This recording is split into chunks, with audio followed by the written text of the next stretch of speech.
Bonjour, hi. Je m'appelle Ashley et je travaille pour le département bibliothèque événement communautaire de la ville de Westmount. I'd like to welcome you to this edition of the Fireside Chats with Mitch Joel series, where we sit down for insightful and candid conversations with special guests from the Westmount community or with close connections to the Westmount community. Our excellent host is entrepreneur, author, and media personality Mitch Joel. He is the founder of Six Pixels Group, and his first book, Six Pixels Separation, was named after his successful blog and podcast. It's a business and marketing bestseller. And his second book, Control Alt Delete, was named one of the best business books of 2013 by Amazon. Our very special guest today is Westmounter Lori Schubert, who is the executive director of the Quebec Writers Federation. She was instrumental in founding of Quebec's English Language Arts Network. She served 2 terms on its board. She also served as an advisory capacity for Yes Montreal, the Blue Metropolis Foundation, and the Atwater Writers Exhibit. So please join me in welcoming Mitch Joel and Lori Schubert.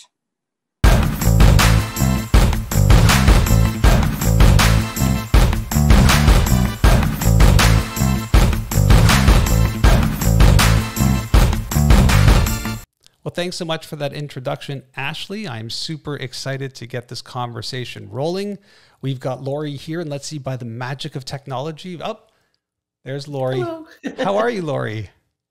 I'm great. Doing pretty well, keeping myself very busy so I don't have to think about what's going on in the world. Do you have anything to read by chance? Are you reading?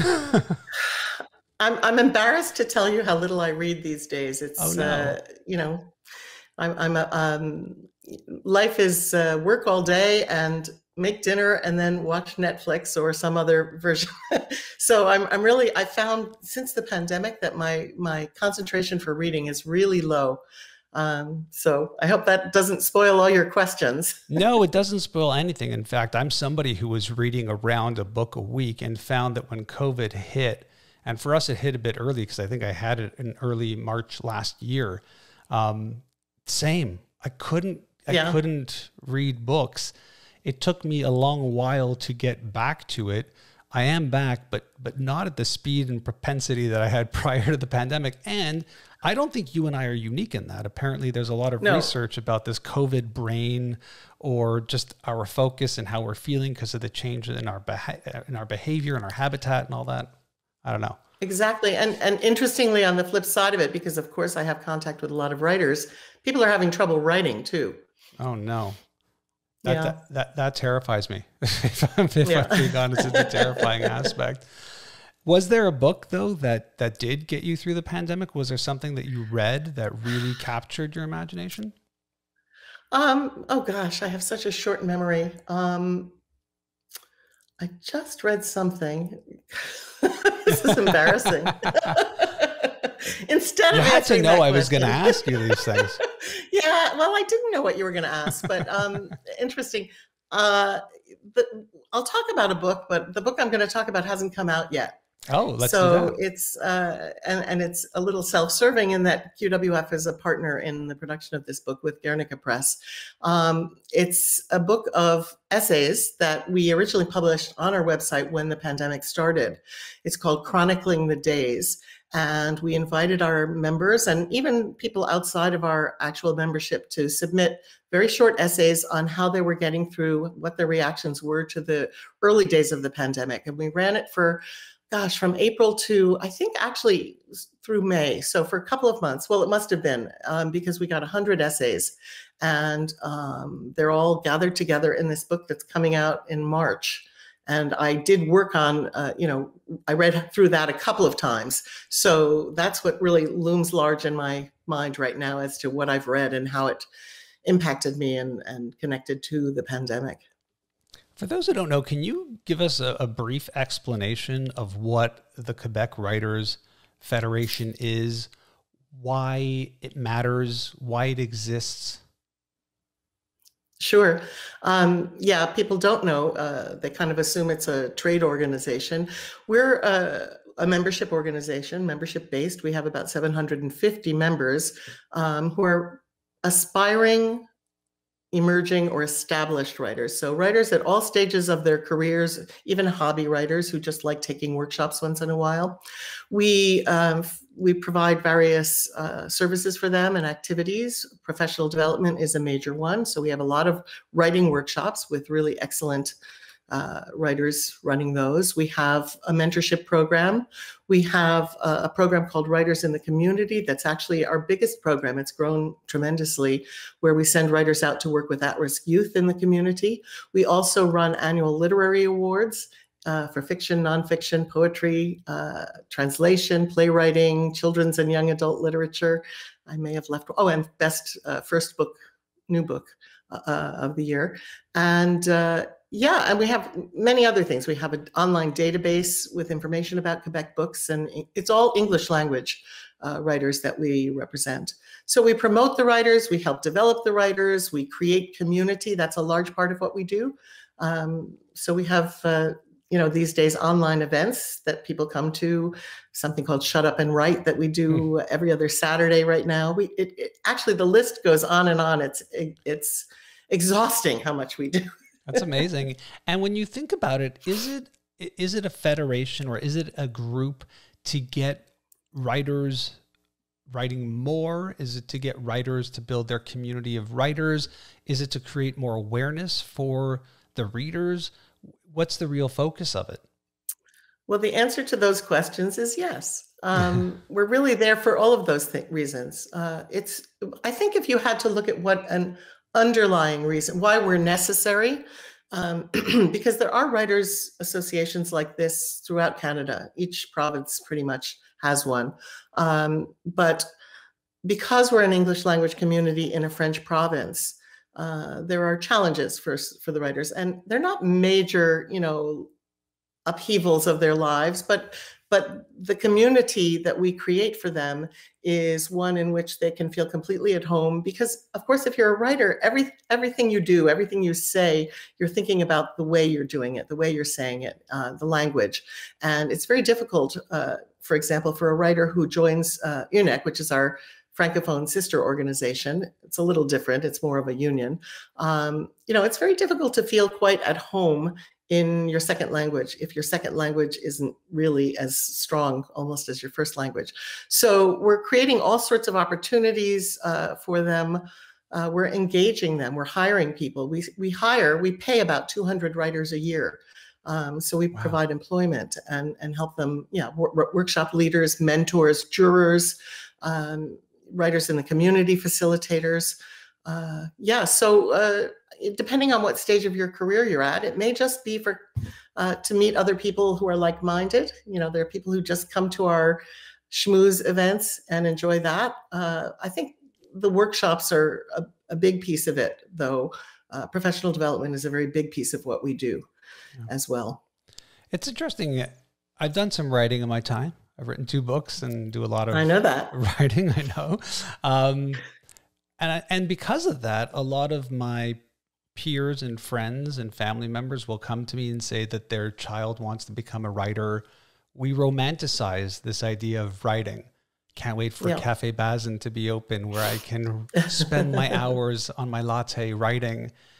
But my response to people who want to become a writer is usually the same. It's a very tough life. It's a very hard life. It's a hard life to really make a great living at. We tend to romanticize the best-selling authors and walking down Fifth Avenue with the large publishers and seeing our books in the window of bookstores. But it really is rarefied air for a writer to get to even that level. And even at that level, you often aren't making any money at all. Exactly. Is that part of why the Federation exists, or how do you explain to writers what it means to actually live the life of a writer? I think people need to know that they're going to have to keep something going on the side, and not even on the side, but front and center for the most part in their lives. I think the most successful writers, we have a few big names. We have Sean Michaels, we have Heather O'Neill, we have people who have won national or international prizes, had their books translated into many languages. Certainly there's Louise Penny, who's perhaps the biggest name of all internationally. But everyone else, needs a teaching gig, needs something else to keep them going financially. And the real difficulty, to my mind, is finding the balance, finding the time for their art, finding the time to write. Because if you're working to scramble together a living, and many people don't get a great teaching gig but get freelance gigs, it's challenging, and you really have to be completely dedicated, completely professional. A lot of people come in, to the office and say, I've written my memoir. It's great. It's the best book anybody's ever read. It's 1,012 pages, and I'm ready to get it published. So it's also a lot of what we do is advise people to, to not to assume that just writing a book that you think is a great story is enough, that you need to treat it as a profession. You need to get an editor. If you want to submit it somewhere, don't submit it until it's ready. So we give them advice like that. But, it's very hard, and you don't want to, it's a good question, Mitch, because you don't want to put out that, you don't want to dampen their enthusiasm. Don't want to kill art. Somebody comes in, you don't want to kill art. No. Rule number one of Art Club is don't kill art. I always try to tell myself when someone does come into the office and tell me that, I've got this great story because I used to work for the, Foreign Service, and this happened in Africa, and it's the best story anybody wrote. And I've heard that so many times, but you know what? I always tell myself, maybe this one is going to be a bestseller. Yeah. Because one of them is going to do really well, or two of them, or 10 of them. I've been there so many years now. I've seen it happen. Yeah, so you need to be. Yeah. No, go ahead. Go ahead. You need to be. You need to dampen your cynicism. You can't have cynicism in this job. You've got to be encouraging. I was very fortunate. I had one of the stories where I had been blogging for a long time, and then I was approached by HarperCollins to have new author be interviewed on my podcast, which I do every single week, called 6 Pixels of Separation. And the book wasn't coming out for many months. And having been a journalist prior, I was like, it's podcasting. I could interview them the week before. And they were like, they want to get them out of the way. I read the book. I thought it was phenomenal. Had the author on. And I guess they had done their research on me, and they were saying, hey, have you ever thought of publishing a book? And of course, being a writer my whole life, to me, writing a book was my Moby Dick. It was the whale, and I just needed some tartar sauce for that fork. I didn't know how to go after the whale. And it turned out that this person was Dan Ariely, who wrote the book Predictably Irrational and many others that became massive hits. He introduced me to his literary agent in Manhattan. I went to Manhattan. The literary agent spent time with me, liked the idea. We worked out a framework for the proposal, made some calls. It turns out that the publishers at Hachette, which was at the time, it still is Grand Central, which was one of the largest publishers, was looking at a book similar to mine and lost it at auction and didn't want to let this go. And so it wound up being a place where here I was, this kid from Montreal, Westmount, not then, but now, staring at that Manhattan skyline and thinking, I just got a deal with a literary agent. And it was one of those things where the work became very real, very fast. And so it is a good way to think about, you never know, and it's luck. And my publisher at the time, even I remember her saying, she had a classic office with the couches and pictures of her and Obama and like a real power broker in publishing. And she was like, we love the name of the book. I love the content. We've got the right people on the book. Now all we need is lightning in a bottle. And there's a lot of luck that even when you have the book, to get it to market, to get people to buy it, to get people to care in the moment, it's such a precarious thing. It happens in book writing as much as it happens in music or television or film. It's the same for all of it. It's just a challenging space. Yeah. And it is heartbreaking because I do see, it's been especially hard during the pandemic. I do see writers who, are just at their wits' end. They've spent 2, 3, 4 years writing a book. They've gotten a publisher. The book comes out, and the publishers, many of them, don't have the means anymore to do an adequate job of marketing the book. Yeah. And so the book has a little bit of a splash locally, Yeah. You know, they have their launch. There's something in the Montreal Review of Books. Maybe if they're lucky, there's something in the Gazette. And then suddenly silence. It's over. And I just, it breaks my heart. That is one of the hardest things. Even if you are a successful writer, the life, as you say, it's full of frustrations. When did you fall in love with the written word? What got you into reading? What made you passionate about this space? Really early. You know, I knew from high school that this is what I was interested in. I used to write in high school. I used to write, you know, bad poetry. I worked on the literary journal. When I went to that's college, not so special, Lori. We've all done that. Yeah. We may all still be doing it, actually. Anyway, I don't write now, and people are always asking me why not. And the truth is, I feel like I don't really have any. I think it takes, you know, you need to have something that you feel you must say, and I don't really have that. I'm better in a service role. But I went to graduate school in literature, and I studied 18th century British literature, but I always liked reading contemporary novels. So fiction was my favorite. I find now that I'm kind of beginning to be more interested in nonfiction for the first time in my life.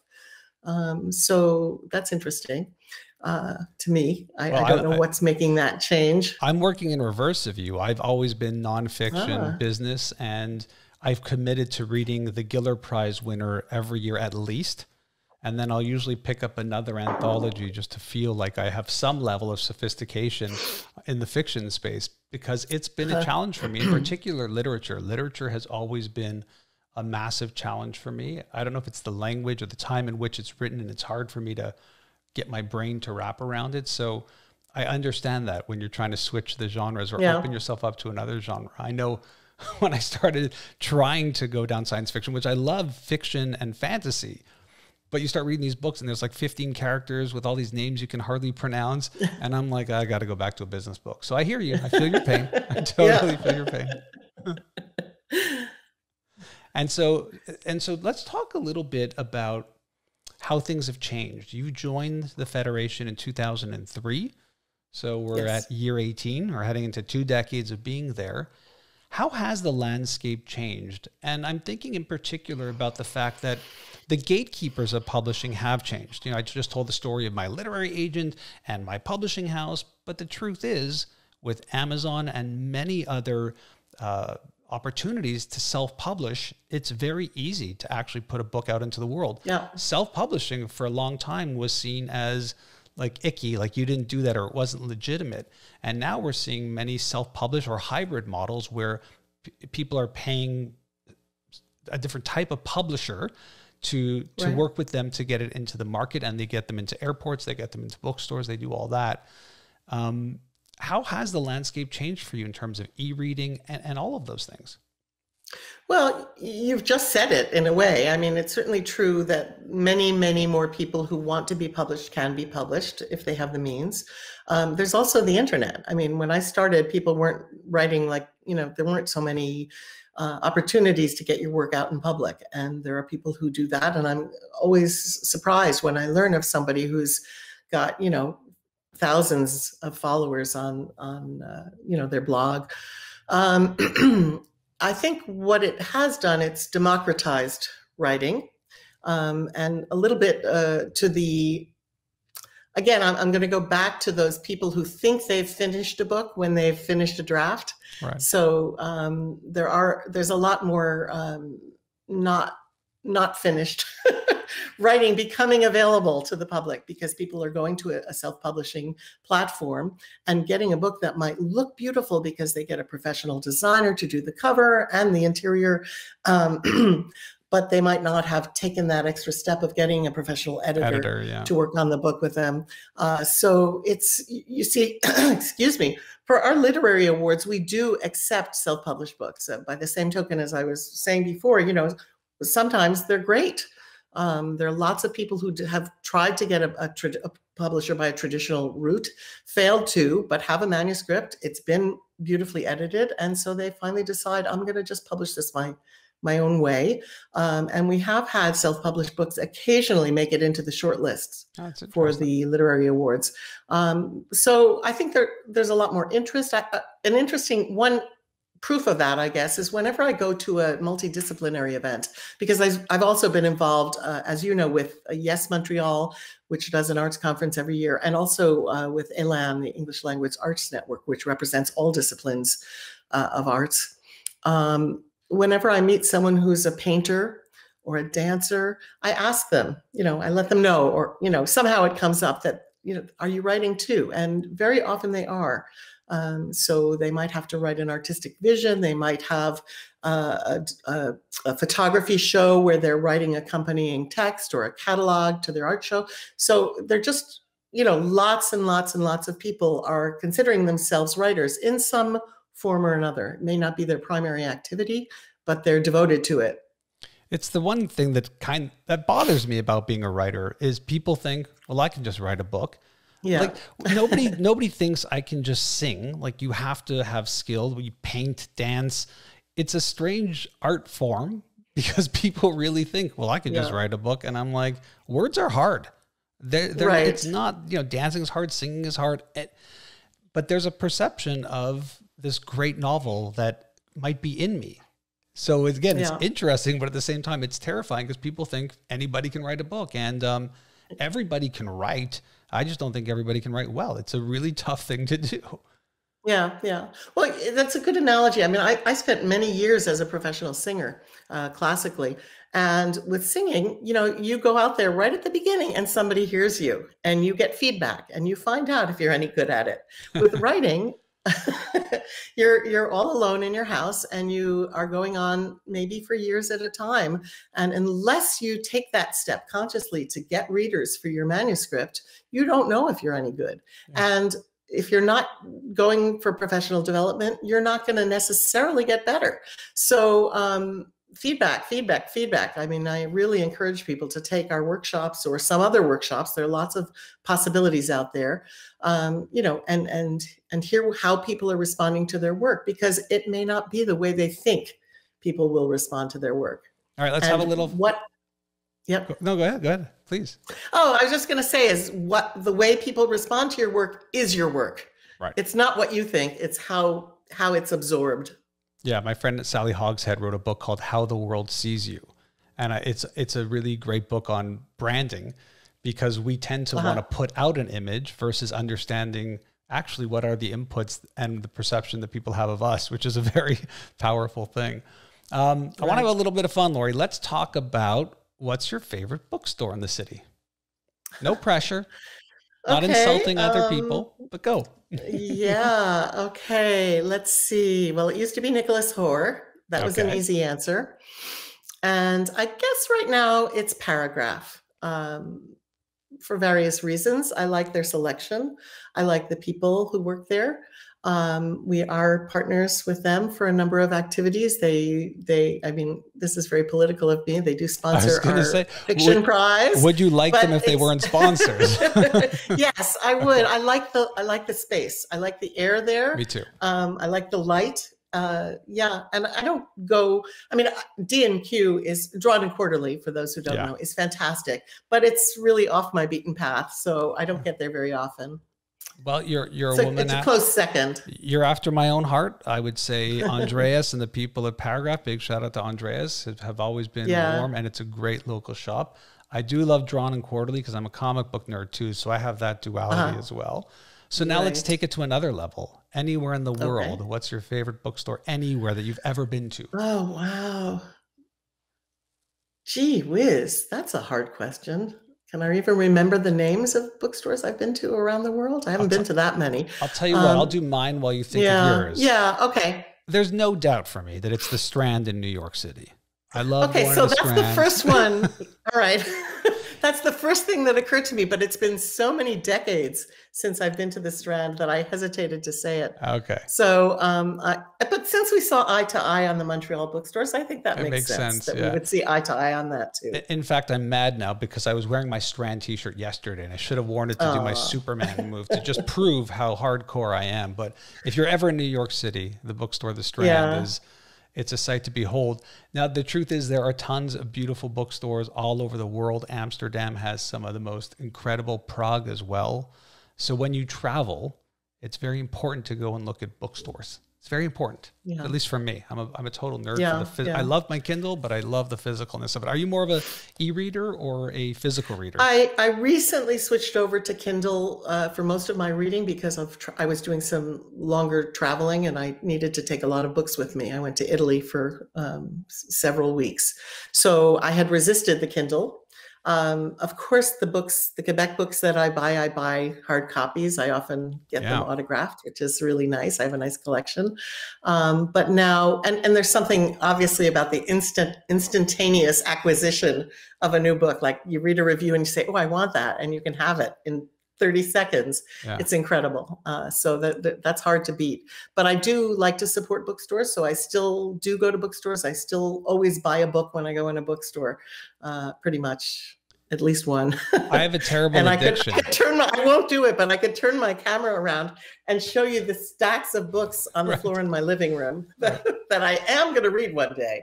I have a terrible affliction. I cannot walk by a used, new, or library and not go in. It's a terrible affliction. When I travel, which I used to do a lot more, obviously, that would be my thing. I would look at where my hotel was in relation to the new, used comic book stores and libraries. And I'd always try to spend time there. In fact, I had a story where I was stuck in Boston for a couple of days and my hotel happened to be across the street from the Boston Library. And I spent so much time in there. It was beautiful. Beautiful space if you've never seen it.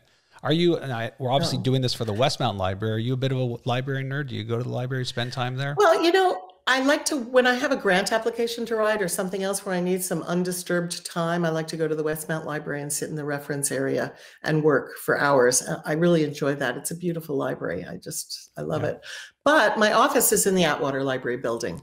So more often than not, if I need to, it's beautiful. If I need to take out a book, I do have memberships at both libraries, but more often than not, if I need to take out a book, I do it, you know, on my way up to my office in the building. Now I'm thinking about it. I do know your office is upstairs. There's that top floor where there's a little hall as well. And that's right. An auditorium. Yeah. I remember it well. I should come spend more time there too. I shouldn't just be at the Westmount Library. You should come, and you should also join the Quebec Writers Federation. You know We'd what? Love to have you. I looked at it last night and I was embarrassed that I wasn't, and I will be joining. It's my promise to you. Fantastic. Without a doubt. That's great. Yeah, for sure. That's fantastic. Happy to do that. You know, one of the other things we do, I think might be of interest, is that we have literary dinners and teas. It's a fundraising event for us, but what we do is we arrange for an author to come to someone's house for dinner. That person can invite their friends or their book group and have the person come, feed them dinner, sit with them at the table, maybe have them read a little bit of their book and just talk about writing, talk about the book, whatever they want to. And that's something that we organize, you know, from time to time when people are interested in it. These days, obviously, it's not going to happen in person, but hopefully, say a year from now, we'll go back to doing that. And it's been a pretty successful kind of activity. Last question, Lori. How do you think writers in Quebec differ from either other provinces or other countries? We obviously spoke about the language issue in Quebec and the fact that you're dealing with English writers right away there. But is there something stylistically or creatively? And the reason I'm asking you this is when we speak about Quebec outside of Quebec, a lot of people talk about the joie de vivre. A lot of people talk about the work to live versus live to work attitude of Quebecers versus other provinces or other countries. Do you see anything unique or special to the writers or the type of people you meet?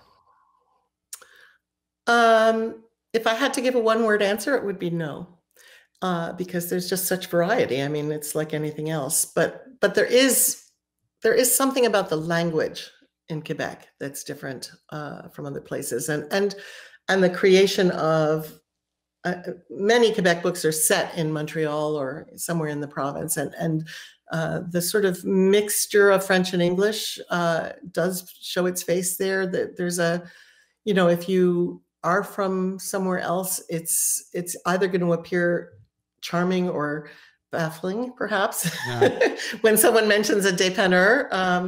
Poutine. Well, poutine has now gained quite a worldwide it's a delicacy now. It's a delicacy now. But I've heard that question asked at so many panels, you know, at the Blue Met, and, you know, how challenging is it to be a writer in Quebec? And the truth is, many of the writers here are coming here from elsewhere in Canada or in the world, and settling here because it is such a good place, as you know, I'm sure, for an artist of any kind to live. It's relatively inexpensive compared to the other major cities in Canada. And there is a very warm community. So you've got writers from everywhere, and some of them are writing about where they came from. Some of them are writing about here. And some of them are happy-go-lucky people, and some of them are slightly depressive personalities. So, you know, I don't think it would do the community justice to say, yes, they all write the same way, or they all think the same way. It won't surprise anybody that what you're talking about is diversity. And if Quebec has anything, it's diversity for sure. Yeah, that's right. Yeah. Lori, thank you so much for your time. I wish you tremendous luck and success with the Quebec Writers Federation. It's an incredible thing. We're lucky to have you here in Westmount, and we do hope that you'll come and visit us more at the Westmount Library. It's just down the street from the Atwater Library. No competition. That's right. And actually closer to where I live. So I will be there as soon as I'm able, as soon as things go back to normal. That's great. Let's throw it back to Ashley. Yeah, go ahead. Yeah, I just want to thank you. Thank you so much for having me. This was really fun. No worries. Our pleasure. And like I said, I will be joining. And now I'll throw it back to Ashley, and hoping everybody comes back to join us for our next episode. Thank you so much, Lori, for taking the time to sit down with us today. And thank you, Mitch, for being such a wonderful host. It's been a pleasure listening to your conversation and hearing about all the wonderful, diverse literary community here in Quebec and the connections to Westmount. To everyone watching at home, if you'd like to learn more about the Library and Community Events Department's upcoming programming, please visit our website at westlib.org, and you can sign up for our email newsletter. Vous pouvez également visiter le site web de la ville de Westmount au westmount.org. Thanks for watching. Merci.